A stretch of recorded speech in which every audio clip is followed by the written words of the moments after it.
हम भगवान के मित्र कैसे बन सकते हैं। हरे कृष्णा, आप सभी का स्वागत है 108 दिन 108 श्रीमद् भगवद गीता श्लोक चैलेंज के 29वें दिन में। तो आइए साथ में मिलकर श्रीमद् भगवद गीता के चौथे अध्याय के तीसरे श्लोक का उच्चारण करते हैं। सा एवायं माया तेद्या योगः प्रोक्तः पुरातनः भक्तोसी में सखा चेति रहस्यम है तदुत्तमम्। अनुवाद, आज मेरे द्वारा वही यह प्राचीन योग यानी परमेश्वर के साथ अपने संबंध का विज्ञान तुमसे कहा जा रहा है, क्योंकि तुम मेरे भक्त तथा मित्र हो, अतः तुम इस विज्ञान के दिव्य रहस्य को समझ सकते हो। पिछले श्लोक में भगवान हमें बताते हैं कि हमें भगवत गीता का यह दिव्य ज्ञान प्रमाणिक परंपरागत गुरु से ही लेना चाहिए, परंतु ये ज्ञान हमें समझ कैसे आएगा। तो इस श्लोक से हमें ये ज्ञात होता है कि भगवत गीता के रहस्य को समझने के लिए हमें भगवान का भक्त तथा मित्र बनना होगा।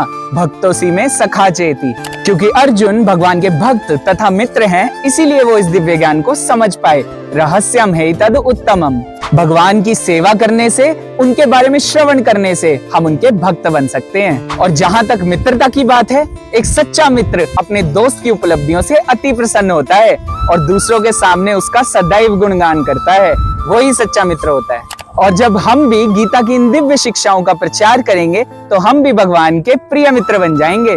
और भगवान तो वैसे ही हम सबके परम मित्र हैं, सुहृदम सर्वभूतानाम। तो हम भी अगर अर्जुन की तरह भगवान के भक्त तथा मित्र बनने का प्रयास करें तो हम भी भगवत गीता के इस परम रहस्य को आसानी से समझ पाएंगे और दूसरों को भी समझा पाएंगे।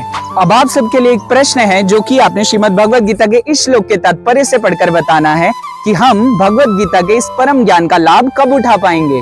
चैलेंज में पार्टिसिपेट करने के लिए इस प्रश्न का उत्तर कमेंट सेक्शन में अपने नाम के साथ कमेंट करें। मिलते हैं अगली वीडियो में, तब तक के लिए हरे कृष्णा। भगवत वाणी भगवत गीता की जय। शील प्रभुपाद की जय।